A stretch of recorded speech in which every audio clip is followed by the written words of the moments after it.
Hi guys, I'm going over some papers today. Oftentimes when you're homeless, they'll steal papers, throw papers away. Your legal documents are very important. It's very hard to do anything without some of this stuff. This is a title to my car that they took. This was a letter this Officer Spencer wrote, a bunch of lies. You can see things underlined. They did this at the psych ward after they locked me up. This intern had me cross out things and ask me weird questions, and it was just stupid because that's my only document, and you can see, the highlighter in there, which shouldn't have been on there, and I apologize, but that's the only document I have. It's very hard to keep your documents in order when you're being thrown around and things are being stolen by the police department, but this is what they do to people. I certainly paid the storage unit within the time frame, but they had taken my license, my credit card, they had stolen my phone at various times. So when you get locked up, this can happen to you. And I was repeatedly trying to advocate for my storage unit, my car, this Officer Spencer writing all this stuff up, getting a restraining order, telling everybody I was harassing him, and on and on, and that I had mental health issues and I was some kind of whore and prostitute. But this is what they do when they lock you up. You can often lose your job. They destroyed my apartment. They stole everything. They threw my stuff on the porch, so I had no apartment at that point, which should have been a formal eviction process, but it wasn't. I grieved that. I grieved my dog, which they constantly said was going to be used in dog fighting as a bait dog. They laughed and joked about that, and certainly we see that with cases in our community of these dogs and being mauled by dogs or dog fights or different things related to dogs. But certainly I tried to get my storage unit because I had my business in there. I had a lot of assets in there as portfolios, personal items, and it was all stolen. I wrote grievances, numerous grievances, certainly when these people threatened to shoot people.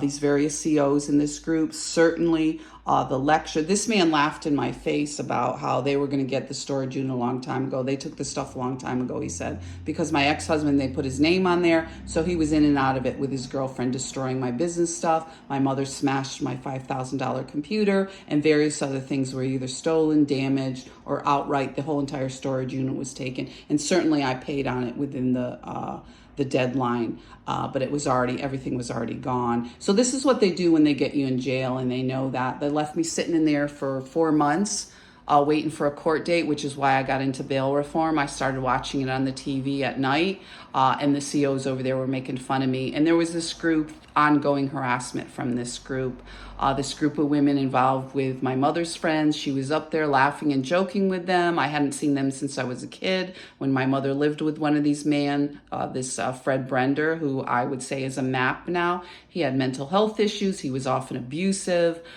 He worked at the various mills, was involved in the various car mechanic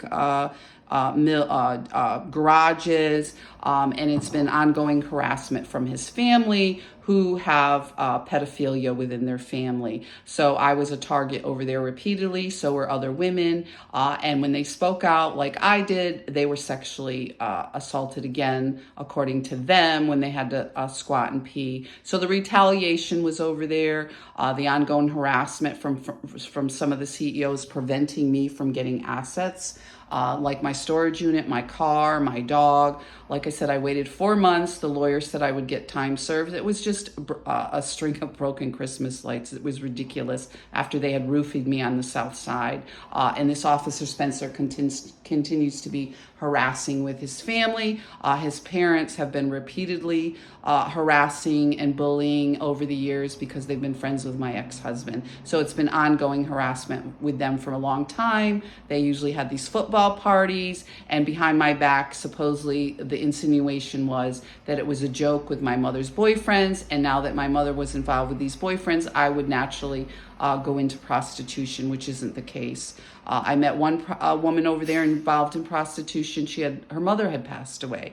So oftentimes it doesn't have to be where you just choose prostitution or you're forced. It can be something horrific like that. And certainly law enforcement should be more educated, more trained to understand these things. And certainly our COs in this local jail. I'm not going to speak for the prison system. And certainly if you're dealing with these issues, please reach out to professionals and get help, because the younger you can get children into help or therapy or intervene with these things, the better off they'll be. I am not a prostitute, and that's why I'm an advocate that if these police officers can't handle these matters in an appropriate manner, they shouldn't get into the field. Certainly if you have contempt for women in these situations, you shouldn't be in the field. You shouldn't be in the profession. And I was told that now that Spencer, quote unquote, is the police chief, all my formal complaints and the different things that I went down there and complained about just disappear. And that's been with my case throughout. They come, they arrest me, people call them, and they can get away with this abuse in the apartments. Certainly with all my assets, as you can see here, the storage unit, I did have copies of that. I had copies of my car, I have the title, and I have documented these incidences right from the time I was thrown on the street, and that certainly shouldn't have been the case. So what I'm advocating for today is intervention with some of this, and certainly it's ongoing with my family that are connected to some of these swingers clubs. My mother was involved with them when I was a little girl and she had them babysit. Then they get a boat slip next to me, and behind my back the ongoing thing was you were going to be a prostitute. So certainly if they involve you with these kinds of horrific things when you're a kid, they think that you're going to naturally go into prostitution, which I didn't. It's on her. These were her boyfriends. And the first thing they'll tell you is, oh, you need communication when you're in a swingers club. Oh, we have all this communication. The problem is they don't communicate with their children, and they certainly don't communicate with each other. I think that's just part of the facade to lure people into this kind of lifestyle and talk about all this communication. But then when you go to talk to any of these people, they run and hide. And certainly, I have reached out to all these people, certainly ones that are in law enforcement or corrections, and they continue to make false allegations, abuse their power, use legal abuse to keep me from my assets, and so on and so forth. And certainly, when it comes to children that are involved, my older cousin molested me. His son is now in trouble for the same sorts of issues. There's been ongoing sexual abuse, sexual harassment from my own godmother, who's married to someone who's inappropriate and has problems on his side of the family, Tony, and then around back to this so-called doctor.